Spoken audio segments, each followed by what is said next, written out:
solusi terpecahkan. Artinya apa? Skimmernya kenceng, BD-nya juga kenceng. Gitu. Om, Yuk. solusi skimmer nggak mau nyedot dengan kencang itu gimana ya Om? Nah, ini oke, ini pertanyaan banyak banget. Khususnya di Tokopedia tuh banyak sekali komentar, pertanyaan maksud saya terkait dengan skimmer yang lambat. Kebetulan kita jual airlift ya. Airlift itu memang salah satu tools atau alat bantu untuk ngencengin tarikan skimmer. Nah,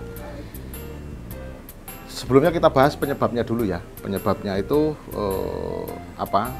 Singkatnya adalah kesalahan menghitung flow. Kenapa? Jadi gini, saya baginya menjadi 3 tuh. Ada juga deh, nanti di screenshot ya, dimunculin cara menghitung flow kolam koi. Itu ada pernah saya tulis di Instagram. Dan itu penting banget, sangat-sangat penting. Saya baginya menjadi 3. Flow 1 dari kolam ke chamber 1, atau kita beberapa kali kalau RDF itu sebutnya adalah chamber collection.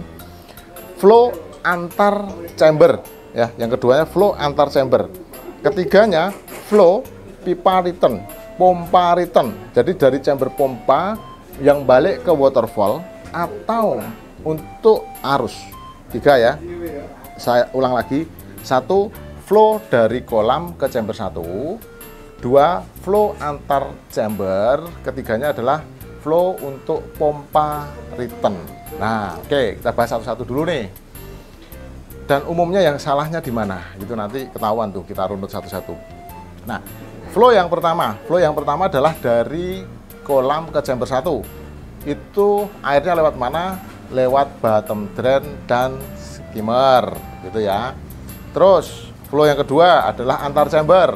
Antar chamber itu yang umum dipakai ya, itu ada istilah double wall dan pipa.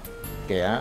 Keduanya oke, keduanya tidak ada yang haram, keduanya halal. Karena ini sering menjadi perdebatan. Karena ada yang pro dengan pipa, ada yang pro dengan double wall. Prinsipnya mau pakai pipa no problem. Karena apa? Itu sama-sama juga menghantarkan air dari chamber ke chamber. Yang penting adalah balik-balik lagi perhitungan flow-nya gitu ya. Cara ngitung flow-nya gimana? Ada di Instagram kita, sudah saya tulis panjang lebar di caption itu. Nah, ketiga adalah flow pompa return. Return itu yang ke waterfall ataupun ke arus. Nah, oke, supaya lebih gampang saya bikin simulasi aja ya. Saya bikin simulasi. Contoh ya, kita mau bikin flow atau turnover ya, turnover kolam air di kolam itu adalah 26.000, biar gampang gini aja deh, 36.000 liter air per jam.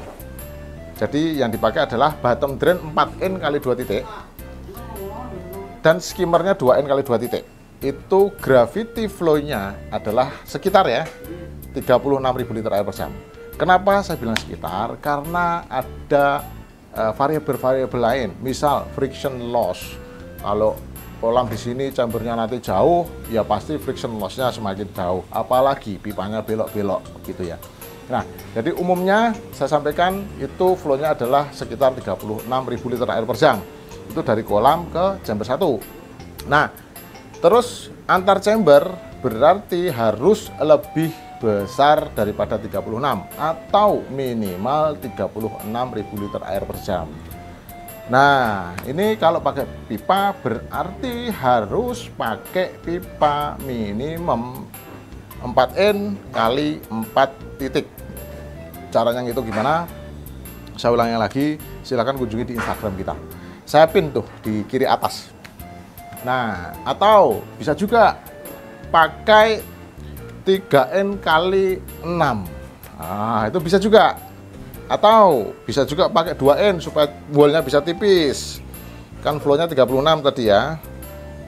Mau pakai 2N aja, pakai 12 titik pipa 2N ya. Kebayang nggak di antar chamber itu banyak banget pipa 2N 12 titik gitu ya. Kalau mau nggak banyak ya, pakai 4N 4 titik aja.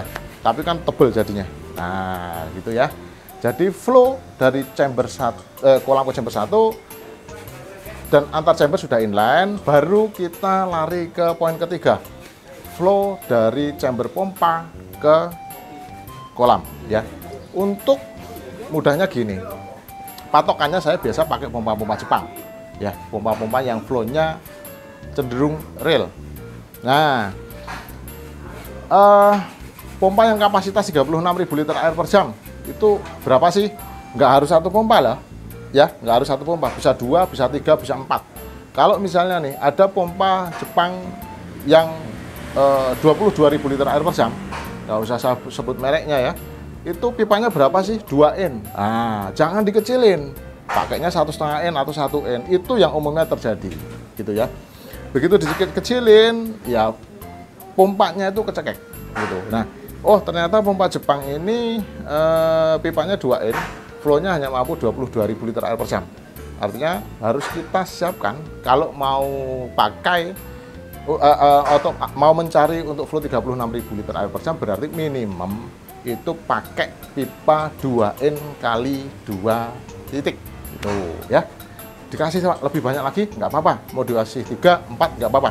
Prinsipnya semakin lengkap semakin banyak, no problem. Kalau nggak kepake tinggal di drop, lebih baik seperti itu kalau memang masih ragu dengan hitungan flow, daripada kurang nanti harus bobok lagi gitu ya. Nah, oke.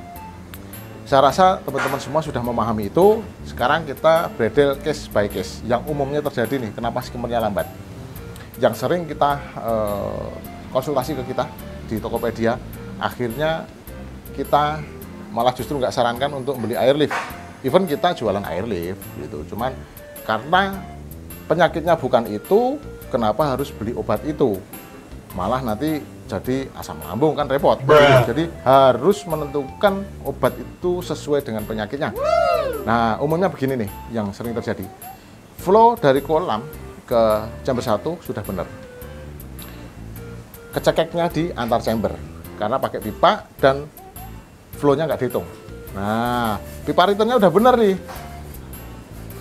Dikiranya karena pompanya kurang kenceng, digedein pompanya, yang ada chambernya tekor karena di sininya kecekek. Di baris keduanya tadi, di poin keduanya kecekek. Jadi di chamber pompanya tekor. Gitu. Nah, begitu juga sebaliknya. Dari kolam ke chamber 1 udah bener, antar chambernya udah bener, tapi pipa returnnya kekecilan. Ini jamak sekali terjadi. Berulang-ulang saya temukan di Tokped itu. Nah, sampai nyari pompa gitu segala macam. Bukan berarti kalau pakai airlift itu nggak bisa solusinya. Bisa, tapi itu hanya menipu. Karena apa? Debitnya dari kolam ke chamber 1 tetap, dari antar chambernya tetap, tapi karena pipanya di sini itu kekecilan, ya mau digedein pompanya juga ya segitu-gitu aja, gitu. Kebayang nggak kira-kira? Mudah-mudahan kebayang ya. Jadi kalau dipasang airlift, benar skimmernya kencang, tapi flow dari bottom drain ke chamber 1-nya yang berkurang. Jadi hanya menipu mata kita karena yang sering kita cerewetin skimmer. Kenapa? Skimmer karena kelihatan di atas gitu. Tarikan BD nggak pernah kita lihat. Nah, gitu kira-kira. Jadi biasanya kalau yang kasus seperti ini, kita sarankan, gini Pak, karena pipa returnnya kekecilan, coba pompa Bapak, kita cek juga kapasitasnya berapa. Tanya dulu, kapasitasnya berapa, biasanya kita tanya ya, kapasitasnya sekian kok. Jadi, nadi dari kolam ke chamber 1 oke, antar chambernya oke, udah pakai double wall misalnya, tapi sini kekecilan. Oke, nggak usah beli airlift, pompanya nggak usah lewatin pipa return tadi, tapi dilangsung aja ke kolam. Nah, jadi nggak perlu beli airlift, begitu dilangsung atau di bypass, solusi terpecahkan. Artinya apa? Skimmernya kenceng, BD-nya juga kenceng, gitu. Tapi itu hanya dua ya, salah dua yang saya sebut, tapi kasusnya sebenarnya banyak sekali. Dengan skematik yang tadi itu, mudah-mudahan teman-teman kebayang ya, dan bisa mendeteksi sendiri kolamnya kenapa sih problemnya seperti ini. Jadi ada beberapa, ada yang antar chambernya yang kecekek, ada yang pipa returnnya yang kecekek, ada yang pompanya kekecilan. Jadi secara infrastruktur sudah oke, tapi pompanya kekecilan, ada juga yang seperti itu. Oke ya. Nah, nanti kalau memang sudah nggak bisa tertolong, artinya sini kecekek, dan nggak mau renov, ya mau nggak mau gitu. Atau kasusnya gini, kalau biasa yang saya sarankan pakai air lift, sininya gede nih, antar chambernya, yang nomor 2-nya gede, pipa return-nya juga udah gede, tapi dari kolam ke chamber 1 yang kekecilan. Nah, itu boleh pakai air lift, supaya apa? Ngebantu untuk narik airnya, jadi suplainya makin gede. Itu cakep tuh kalau itu pakai air lift ya. Jadi penyebabnya sudah kita bahas, solusinya juga sudah kita bahas, salah satunya ada pakai air lift. Tapi kalau memang benar-benar tidak tertolong, yang lain-lain silahkan, kalau ada pertanyaan lagi silahkan dituliskan di kolom komentar. Terima kasih ya, saya ucapkan ke pemirsa semua sudah meluangkan waktu dan kuotanya untuk melihat video-video kita. Salam dari saya, Tosin Akurat.